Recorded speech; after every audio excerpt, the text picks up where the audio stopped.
Welcome to Human Powered, the podcast about creating a high-performing agency or consultancy business. I'm Trenton Moss, and today I'm joined by Andrew Southcott. Andrew, hello.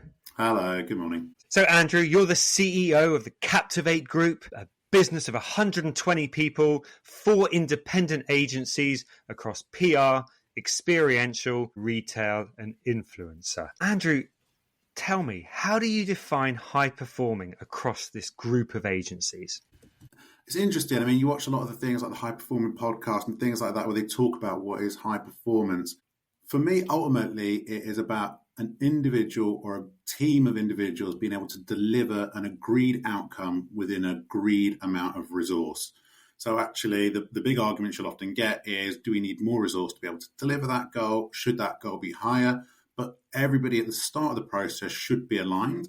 And then what you can say is, look, that set of resource delivered what we agreed would be the target. Then you start to go into what does that resource look like? How do you then break that down? But yeah, I would say the high performance piece really is that big overarching piece of what are we trying to do, how and what have we got available to us to get to that end goal.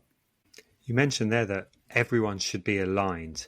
Tell me a bit about how you do that in reality. How do you get that alignment? It's one of the hardest things. I mean, one of the goals, I'm sure you read on these things about what is leadership. It's actually the repeated nature of hitting the same message again and again.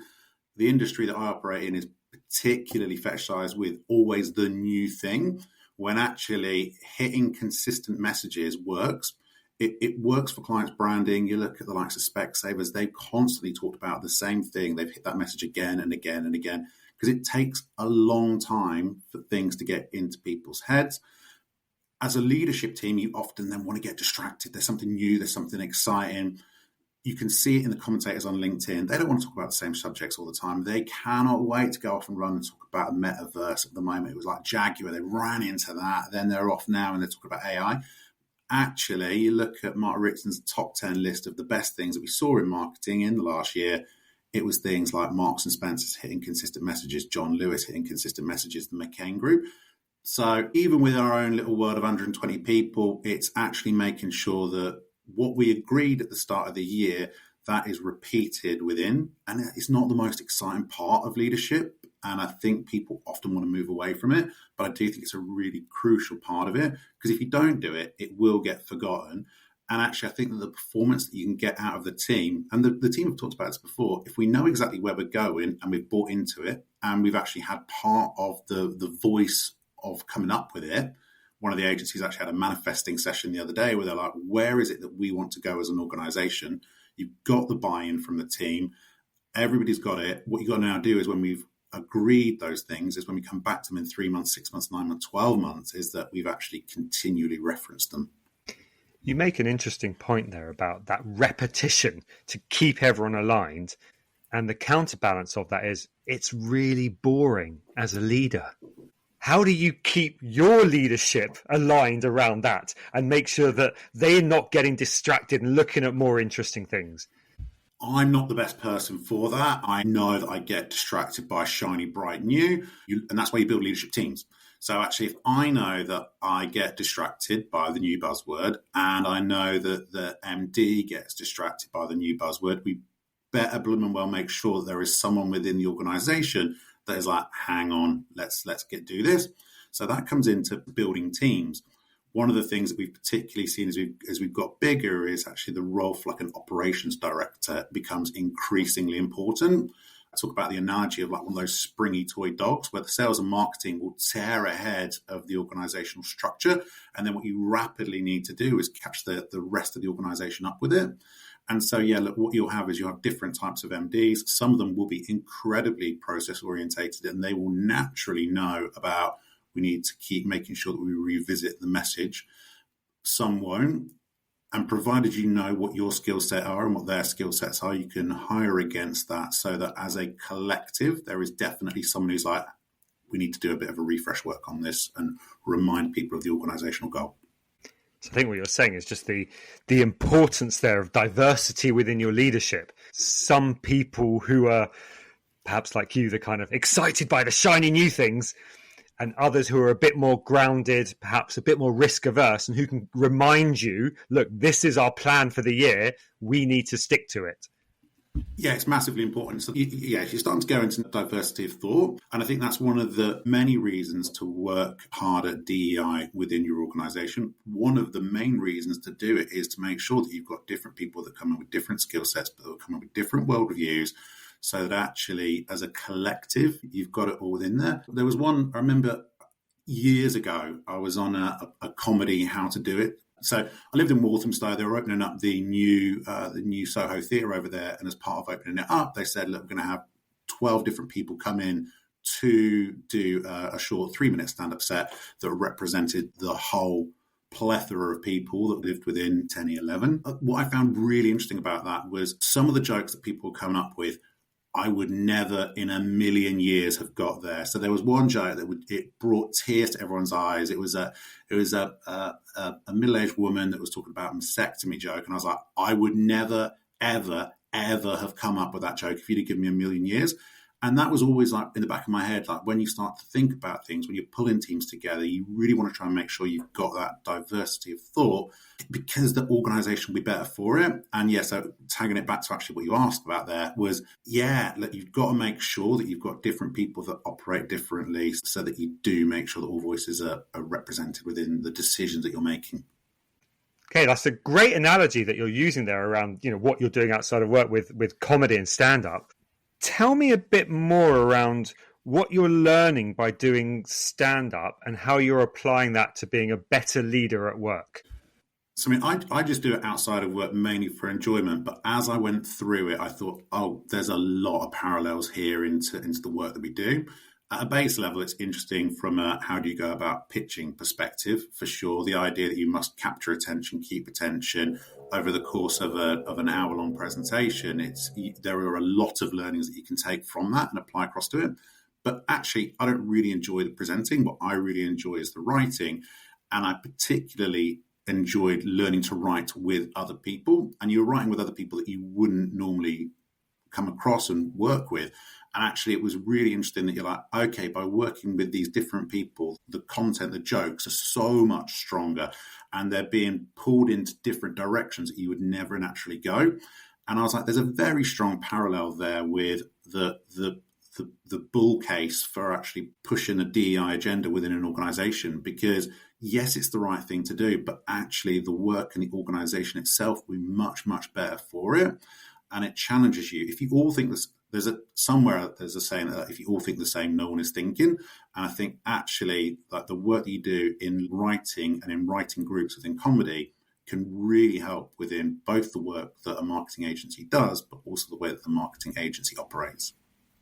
Wow, that's super interesting. And it sounds like then as a group, going back to what you said right at the start in terms of high performing, as a group, you get together and you deliver those agreed outcomes within the agreed resource. It was like Charlie Metham over on like the business of sport, and he goes, "What are the job of a CEO as a resource allocator?" So actually, you've nearly always got far more stuff that you want to do than you've got resource to be able to do it. And so what you have to be able to do is work out what is the best use of the resource. And so actually, that then goes into the leadership of the team. Is that how do you get the most out of the organizational resource that you've got available to you?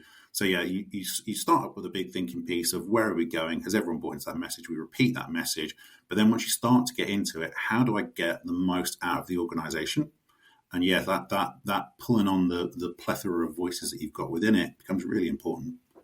Okay, so we're aligning everyone around the key message and repeating that to everyone. How do you then get the best out of everyone? What are those like individual high performers? What are the attributes they have? There's that short clip that you see of Barack Obama knocking around. And what he talks about is that it is easy to find people that can tell you all the problems within an organization. He goes, what becomes harder is if you can find someone who can tell you what the problems are and what the suggested routes to fix it.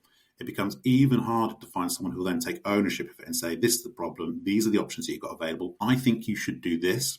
So for me, particularly as you move up more senior to within the organization, what you're looking for is someone that can spot problems, come up with solutions, make recommendations. in your role as the CEO, you ultimately then you carry the response. It's the difference between like responsibility for a task and the authority to delegate it. You still remain responsible for that decision, but yeah, you really want people that can help come up with how you're going to get out of it. And it's also the people that can identify the problems before they happen. It's like when you're driving on the motorway and someone says that's your junction, and you say where was it, and they point out the back window. You're like that isn't helping me. Where is the problem that's coming up to me? How do we get out of it? And actually, that's sort of the negative way of looking at what's the problem, how to get up to it. The positive way is what are the opportunities that are coming down the pipeline, and what should we be leaning into? Again, in that world of finite resource, we can't go after everything that's out there in the market. We've probably got one or two places where we can push our chips. And I always like the analogy again of the 1980 synthesizer, where if you push all the little buttons at once, like a little bit, it'll make no discernible difference. If you shove up the treble to maximum, all of a sudden it's going to make a massive difference. So yeah, you've got finite resources, where you're going to apply them. And what you really want is you want your senior people to be able to go, this is where I think we should be going, and this is why. Tell me a bit more about how do you hire for someone to have that kind of solution-oriented mindset, and then how do you nurture that culture within the senior team?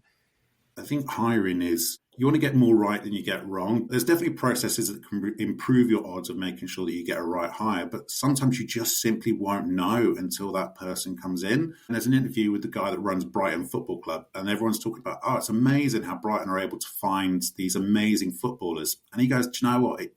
He's like, it's not about finding people. He goes, look, everybody knows who the best football talent is out there. He goes, the thing that we do is we find them, but we provide them with a pathway through the organisation to be able to play. So it's the finding of the talent, but the integration within the organisation. So actually, yes, the recruitment process is really important. You do want to try and hire the right people, but as much as hiring the right people, it's how you onboard them, how you integrate them, how you make them feel. There are people that do really well at our organisation that I don't think would do well at other organisations. And there are people that have done phenomenally well, that have struggled at our organisation, that have done phenomenally well elsewhere. There's places where certain people will be able to do their best work. You can see there is a big difference between we're 120 charging towards 150 independent organisation. That's a very different place to a big WPP agency. There are pros and cons to both, and some people excel within one and struggle within another, and usually it's vice versa as well. So yeah, talent identification is really important, but it's actually the talent integration that becomes probably more important. I guess your follow-up question is going to be, how do you go about doing it? And the answer is that's where you start to look at human resources, and rather than human resources being a cost to the business, it's how does human resources help drive the human capital within the organisation. Things like objective statement, job description, repeated check-ins, making sure that you train managers, all those sorts of things that are really, really important. It's where also you make sure that someone within your leadership has a high EQ score. And actually, we do use things like 16 personalities to try and understand roughly what an individual's character is like. We don't use it as a go, no go on things, but what you don't want to try and do is have like a whole bunch of red and no blues, greens, or yellows. You see, you want to make sure that actually someone is there trying to understand the EQ. Because also sometimes you'll find a really good bit of talent, they'll just be struggling because life's hard, right? And so actually what you've got to do is just try and get through some bits and pieces. There is gold within there that they're just struggling at that time. Tell me a bit more about your leadership style. You're getting people in, you're trying to give them the right path to succeed within the Captivate Group. How do you go about getting the best out of everyone? I think the best thing you can do as a leader is get out of the way. That's the key thing. I remember when I first took the job, I was like, I've got to be brilliant at PR, experiential retail, influencer design. I've got to know everything about everything, and I've got to be able to do the operational back end of it. I've got to know everything. If you always know the most in the room, and every room that you go into, you've got a massive hiring problem. So what I'd say is that a lot of it is about making sure that you just get out of the way, you enable the people to excel at what they do. If they're really confident, what you might do is start to talk with them and be like, we need to be a bit more cautious here. Let's more slowly work through the problem here. If they're really, really nervous, what you might try and do is draw them out and be like, okay, we need to go a bit faster, be a bit more bold in our thinking. So actually what you need to do is adapt. You also need to, as a leader, understand the different personalities. The way that you might talk to one person would actually be highly motivating to that individual. If you talk in the same way to a different person, they're going to be really, really upset. I think actually that took probably a while for me to fully understand. That's definitely an area that I've looked to try and work on. So yeah, get out of the way, know how to communicate to the individuals. I'd say that's kind of key. Can you give me an example of when you spoke to different people in the wrong ways and you didn't adapt? Yeah, so there's one example that screams out to me is like when I first took over, I'd speak to all the MDs, and my question was, "So what are you good at?" To like a red thinker, so what are you good at is an entirely reasonable question. I'm good at this, this, and that, and you move on and you think nothing with it.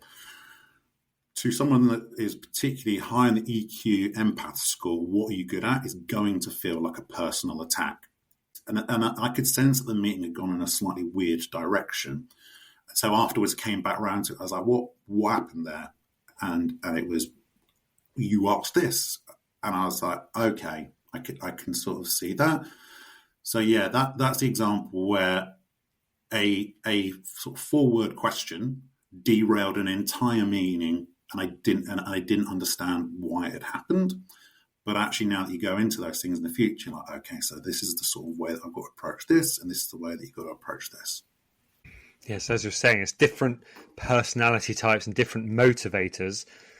And as the leader, it's so important that you understand those so you can phrase your questions and your communications in a way that's going to motivate that person. Yeah, look, we've got an interesting challenge over at our place, is that everyone always talks about that there's a male MD that thinks this way, and then there are female MDs that think this way. Our organisation, we're very proud that all of the leadership are female. And actually to say that you've got one homogenous block and that actually all female managing directors think in the same way is wild. You've got some female MDs that will be able to absolutely eat male MDs for breakfast in terms of aggression and strength and straight talking.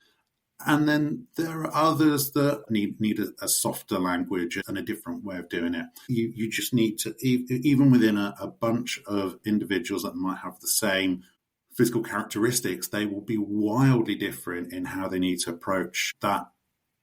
It sounds easy now, and actually quite a lot of the stuff within leadership, you're like, oh yeah, in hindsight, that's an easy thing. Obviously, why didn't you get that at the time? That's why the more you do the job, the better you get at it. I actually thought I was going to be a better CEO when I started because I didn't know what I didn't know. I'm a much better CEO than I was when I started, but I'm now much more thinking that I'm not as good as when I started because I know, it's like the Dunning-Kruger effect. I now know the volume of stuff that I don't know that I now need to know. And actually, once you start to get into that takes it. But yeah, that's why it's experience. There's that famous Donald Rumsfeld expression, yeah. The known knowns, the unknown unknowns, and so on and so on. So it sounds like you've been on quite the journey as a CEO. And in particular, 2 important lessons you've learned are the importance of communicating differently to different types of people, and also the one you mentioned before about getting out of the way. Yeah. Getting out of the way can be difficult in reality, and a lot of leaders struggle with this. Can you tell me a bit about how you've been able to do that and the journey you've gone on to be able to comfortably get out of the way? Yeah, I mean, I don't have an issue with it. It's there are things, and I can see it. So some of the senior stakeholders that I work with, I know they've got massive issues with letting go and letting it run through the organisation. I've got my foibles. That is not one. I am more than happy to delegate. I don't have an issue with it. Could I get better at then checking in and making sure that the things I've delegated get done? Yeah, could be, but no, that's not one. And as much as anything, I think it's like, even if you're not good at delegating, once you get to a certain size, you do not have a choice. Like, you are going to have to do it. Otherwise, you become the growth bottleneck. But also, that's why one of the things we talk about is there's different stages within growth. So, for example, the one I've heard before is like running one hotel is quite easy because you're on top of it, you know what's going on. And running 10 hotels is quite easy because you've got a big leadership team that you can delegate to and pull down on it. Running 2 or 3 is a nightmare because you've got all the problems of a big one, but you've got none of the infrastructure. And so one of the things that we do as an organization is we're like, okay, how do we push through this plateau? because once we get up to the next stage, we know that it should get a bit easier. I think that I don't know exactly what numbers they are, but for example, probably like 10, 15 people feels like a really nice, easy thing, relatively speaking, to run. And I think once you're up at 50, it starts to feel like quite a nice place to run because you've got that infrastructure.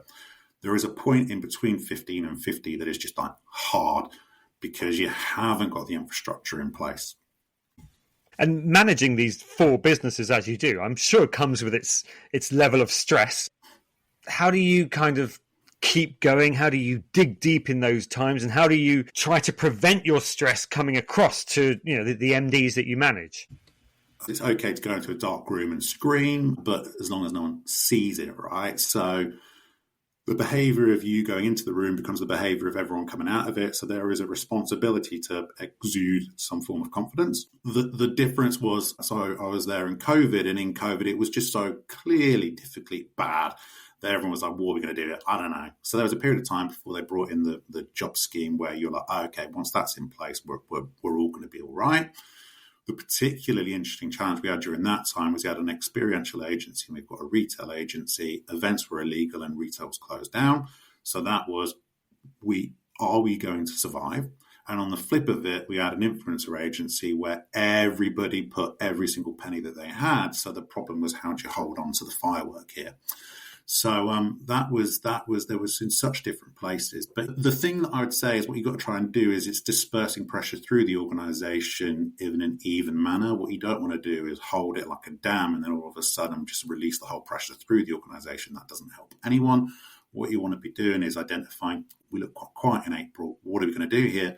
Let's start to try and pull some levers. I think also with the benefit, and I think most leaders would say this, is actually if you just zoom out, it's never as bad as when you're in the middle of it. Yeah, there's some like really annoying stuff. Yeah, there's some really stressful stuff, but actually it'll be all right. You hear people say, look, we're not saving lives. I think there is a balance to it. Yes, we're not saving lives, but I think sometimes some of the leaders can be a bit cavalier here about, look, we're not saving lives, because this stuff is important, because it's the ability of people to pay their mortgages, to put food on their table. You do have to take this stuff seriously. The WPP have just said, look, everybody get back 4 days a week. And it feels a bit like that organisation's being run in the way that people might play Championship Manager, right? They're not considering the people. They're just moving stuff around on a screen. If you just said to me, you're going 4 days a week in 90 days' time, I'd be like, how am I even going to go about doing that, right? I've got nursery to worry about, school to worry about. What am I going to do here? It's serious stuff. We can't be cavalier. And then the second question you really asked there was, look, where was an example of where the stress did just get too much? And look, we went through a sales process to try and sell one of the agencies. Well, that was wholly unpleasant. 10 out of 10 would not recommend that. But I guess that is part of the game within building marketing businesses and exiting them. That was definitely one where the stress was just too much. And that came out in board meetings where I expressed feelings to the potential acquirers.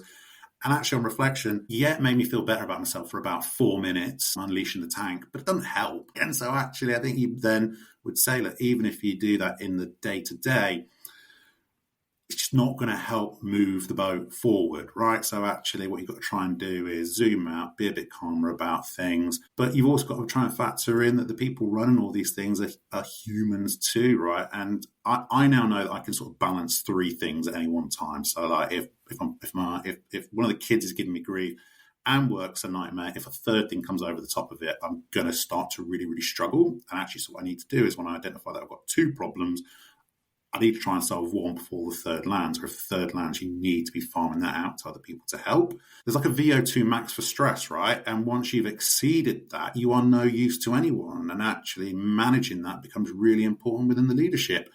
And we've been going out looking to get a Ned into one of the businesses recently, and actually speaking to her, what she was saying is the number one thing that she's seeing within business leaders is they've just had enough. The last couple of years have been so hard. H1 of 24 was very, very difficult for most people. And actually what they're seeing is senior leadership team burnout. And what do you do, Andrew, when you see, you've got your MDs that you manage and their leadership teams, and you're witnessing them burning out? A big bit for me is like, look, get people in to help you, right? So actually, And like, what are you good at? So we'll sit down with the leadership and be like, look, what are you good at? And actually, you've got how you ask that question is very important. If you ask what you're good at, some of them won't like it, as we referred to earlier, right? But you ask, look, what are you good at? What do you want to get rid of? How do we do that? How do we build up? The big one that we're pushing on at the moment within the organization is this operational director, because that becomes really important.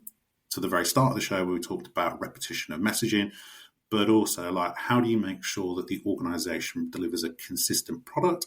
So that operations piece becomes really, really difficult as you get bigger. Look at that 15-person organization. You know what everyone's up to. You know how they're feeling. As you get bigger, you start to lose that. And so actually bringing that role in very, very quickly becomes important. I think the next one we'll probably end up looking at is like a talent acquisition manager, because once you get up to these sorts of numbers, even with a natural level of churn, you're constantly recruiting. And actually that can become quite difficult. And actually occasionally we in-house that. And so actually and that's like a really hard job. I always think like, never assume a job you haven't done is easy. And if you ever try and recruit someone through LinkedIn and you see like, it's hard because like you only get one yes and you've got to say no a load of times, and that can become quite emotionally draining. And so if you've got a senior leadership person that's having to do quite a lot of hiring, that's knocking their emotional VO2. So you outsource it. So yeah, we would always sit down and say, look, the short answer to the question is we'd probably do two things. We'd say, one, breathe, focus, zoom out. Yes, this feels a bit tight at the moment, but with time, it's going to be all right. And two, how do we get resource in to help you? Ideally, we'd find that resource before it. So what you don't want to be doing is trying to onboard people when you're really, really under it. You want to be trying to get it in before. But at the same time, the thing that most agencies will say is that if you hire in before it, and this is what you can see loads of people did in 21, 22, right, was they went absolutely gangbusters on hiring people in. And again, it goes back to that cavalier piece, right? You look at a number of the big tech companies that are laying people off, it's because they grossly overhired. And even when they are now pulling those numbers back down, they're still got higher headcounts than in 2019. Because occasionally with cavalier leadership, they're just not considering, I'm taking people out of a secure job, putting them into this job, and now I'm exiting out of the business. How are they going to pay their rent and get back in? So, yeah, that's a bit of an aside to that point of you just try and make sure that you've got the resource in place to assist the leadership within the organisation. You talk quite a bit about what changes need to happen as the agency grows. Tell me a bit about what the MD of each agency needs to do in terms of when the agency is quite small, as it's scaling up, and then as it becomes a much more established, larger agency. What are the differences in your ideal MD and how they're performing? It's interesting. The person that's great at the startup phase might not necessarily be great at the scale-up phase. Even within myself, I'm like, look, I think I've got X number of headcount left within me, and then probably at some point you might need to be bringing in someone that thinks in a different way. And at that entry level, the only thing that really matters is sales. Like, people will say a lot of things matter, but at the startup phase, if you don't sell, you can't do anything else, right? So you can be the most empathetic leader in the world. If you haven't got any revenue going through, you ain't going to be empathetic to no one because you haven't got any jobs. So it is unfortunately the startup phase, you just need to be selling some products, right? As that moves through, you need to start to be able to do some different things. So actually that understanding and managing talent, that becomes really, really important. That process bit, if you can't do it, you need to bring other people in within you. I think it'd be interesting. I don't know what the flip goes once you get to sort of like 75 to 100. But yeah, the one that I've heard is like there's flip points at like 4 people, 8 people, 16 people, 32, 64, 128, and so like there's different skill sets required. But yeah, the transition out of selling things into understanding people certainly becomes more important as you get bigger. Let's look a little bit to the future. Andrew, tell me a bit about what's next for Captivate Group and the 4 agencies within it. So what we always say is that once they get up to about 50 people, we say to them, okay, look, what do you guys want to now do? So the Captivate as an investment vehicle, we always talk about, look, we want to be roughly about 50 people because we think that's a very nice place to be as an individual agency. Once you get there, it's then a discussion with the senior leadership team about what do you want to achieve. But yeah, our North Star is a great place filled with great people doing great work for great clients. So you say, look, build that and build that up to 50. And then what do you want to do? And so we would sit down with them. I would have some ideas. Like I always think, like, do we backwards integrate? We spend an eye-watering amount of money on logistics and building and things like that. So I'm like, oh, wouldn't it be nice to own a bunch of lorries? And the MD of the production agent would be like, absolutely not. No interest in doing that. So if I said, let's do it, and they said, let's not do it, that isn't going to work. So you'd sit there and go, well, what should we do? Like we've hit that target before, and then what we said is, let's go and open up in America. And so we did we had a crack at America with one of the agencies. So yeah, the goal is, and we're pretty much there on sort of 3 out of 4 agencies and hitting that target. And so then it's sitting down with them and being like, okay, what do we collectively want to do next? And then once that's agreed, we would then start to pursue that. So again, it comes back to knowing what the plan is, communicating that plan, and then repeatedly communicating that plan. Andrew, thank you so much for joining today. It's been so insightful listening to you and hearing what you've been doing in the Captivate Group. Oh, great fun. Thank you very much. You've been listening to Human Powered, the podcast all about creating a high-performing agency or consultancy business. Thanks for tuning in.